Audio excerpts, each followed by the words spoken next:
Assalamualaikum warahmatullahi wabarakatuh. Perkenalkan, nama saya Muna Zulfana Firdaus dengan NIM 12 2024 0015. Saya mahasiswa STI Darut Tauhid Program Studi Komunikasi Penyiaran Islam. Nah, di sini saya akan mempresentasikan tugas ujian akhir semester mata kuliah Epistemologi Doa yang diampu oleh Bapak Taufik Hidayat Ensos. Jadi teman-teman, judul presentasi saya adalah Epistemologi Doa, menelusuri sumber, hakikat, dan validitas pengetahuan tentang doa.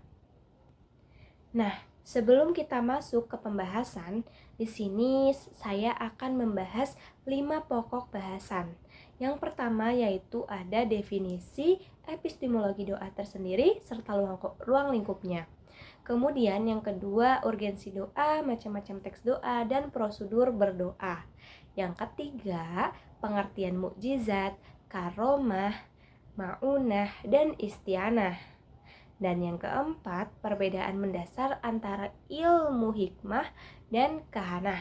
Dan yang terakhir, yang kelima itu, ada 6 aspek dalam analisis literatur tentang doa. Nah, kita akan membahas pembahasan yang pertama. Nah, di sini yaitu definisi epistemologi doa dan bagaimana sih ruang lingkupnya. Nah, secara umum, epistemologi doa ini adalah cabang filsafat yang mengkaji sumber, hakikat, metode, dan batas validitas suatu pengetahuan. Nah, maka dari itu, epistemologi doa ini sendiri dapat dipahami sebagai kajian kritis tentang bagaimana pengetahuan mengenai doa itu diperoleh.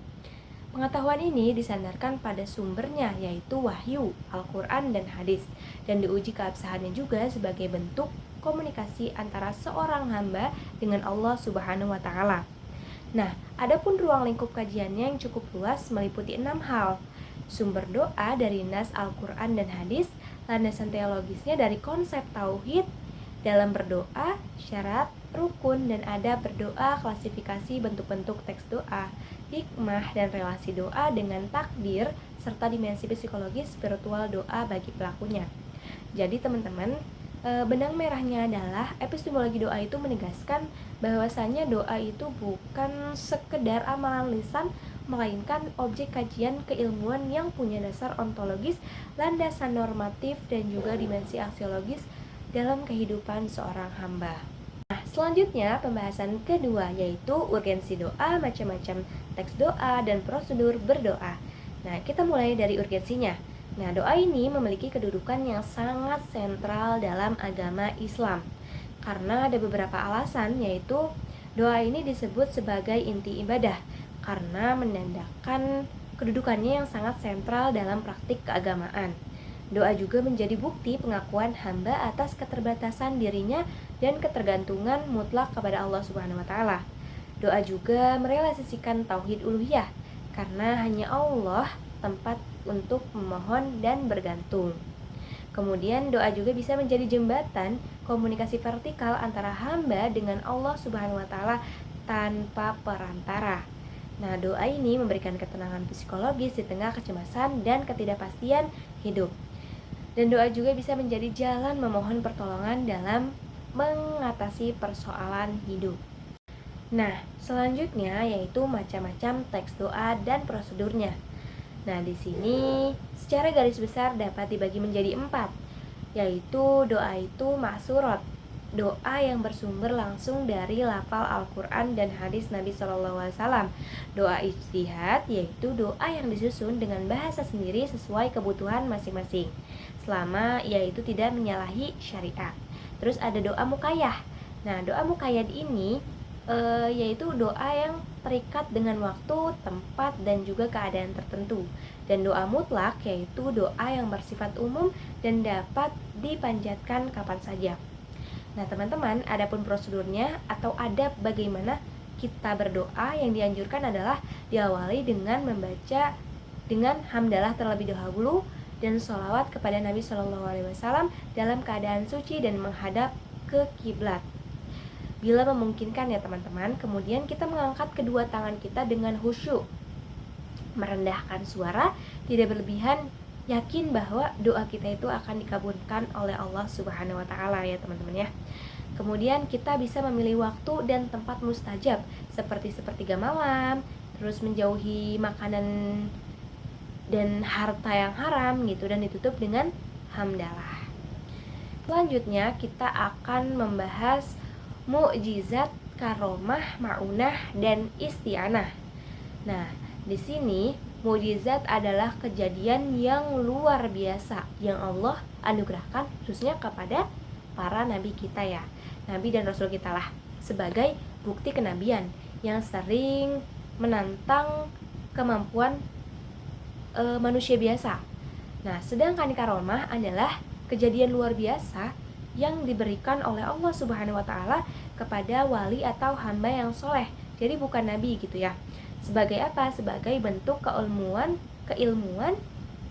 dan kemuliaan atas ketakwaannya, bukan untuk menantang siapapun. Dan yang terakhir yaitu maunah. Maunah itu adalah pertolongan Allah yang diberikan kepada mukmin, biasa dalam kondisi darurat ya teman-teman ya, tanpa mensyaratkan derajat kewaliannya tertentu. Dan istianah adalah permohonan pertolongan yang hanya ditunjukkan kepada Allah Subhanahu wa taala sebagai wujud tauhid uluhiyah, sebagaimana termaktub ya dalam ayat iyyaka na'budu wa iyyaka nasta'in. Nah, kemudian ada ilmu hikmah versus kahanah. Nah, perbedaannya itu dapat dilihat dari 4 sisi ya teman-teman. Yang pertama itu dari sumber ilmu. Jadi ilmu hikmah itu bersumber dari Al-Quran, zikir dan doa yang sesuai syariat. Sedangkan kahanah mengklaim mendapat bantuan jin atau setan untuk mengetahui hal-hal yang gaib gitu. Nah, dari segi tujuan, ilmu hikmah bertujuan mendekatkan diri kepada Allah dan kemahaslatan, sementara kahanah itu bertujuan mencari keuntungan saja gitu, keuntungan pribadi, dengan mengklaim bahwasannya mengetahui hal-hal yang gaib gitu. Nah, dari segi landasannya saja, dari segi landasan akidah, ilmu hikmah itu sejalan dengan tauhid, sedangkan kahanah ini bertentangan gitu dengan tauhid dan condong kepada hal-hal yang syirik gitu. Dan dari segi status hukum ya teman-teman, ilmu hikmah itu diperbolehkan, bahkan dianjurkan gitu ya, selama sesuai syariat. Sementara kahanah itu hukumnya haram. Karena apa? Ya tadi sudah dijelaskan di awal ya, dan pelaku maupun yang mempercayainya itu diancam dosa besar gitu. Nah, kemudian pembahasan selanjutnya yaitu 6 aspek analisis literatur doa. Nah, di sini ada beberapa aspek dan analisis literatur tentang doa ya teman-teman. Yaitu yang pertama aspek teologis. Ini mengkaji doa dari sudut akidah, seperti sifat Allah, hubungan hamba dengan Tuhannya, serta konsep tauhid dan takdir. Terus ada juga aspek praktis, di mana ia ini mengkaji tata cara adab dan panduan teknis pelaksanaan doa dalam kehidupan sehari-hari teman-teman. Kemudian ada aspek psikologis juga. Di sini ya, ia mengkaji bagaimana dampak doa terhadap kondisi mental, emosi, dan mekanisme kopling individu. Nah, kemudian ada aspek sosiologis juga nih teman-teman ya, di mana dia ini mengkaji doa sebagai fenomena sosial seperti doa bersama, terus fungsi kohesi komunitas gitu. Terus juga ada aspek historis. Ia ini menelusuri perkembangan konsep dan praktik doa sepanjang sejarah peradaban Islam. Dan studi empirisnya ada, dan studi empiris itu ada ya, penelitian berbasis data. Jadi studi empiris ini adalah penelitian berbasis data atau observasi mengenai efek doa secara ilmiah, misalnya dalam ranah kesehatan gitu ya teman-teman semuanya.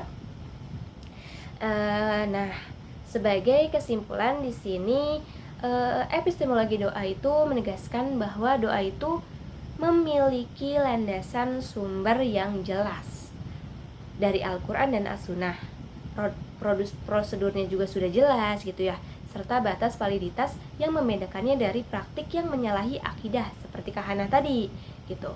Nah, dengan demikian doa itu dapat dipahami secara utuh melalui 6 aspek tadi teologis, praktis, psikologis, sosiologis, historis, dan juga empiris. Nah, baik teman-teman semuanya, demikian presentasi yang dapat saya sampaikan. Kurang lebihnya mohon maaf. Billahi taufik wal hidayah. Wassalamualaikum warahmatullahi wabarakatuh. Terima kasih.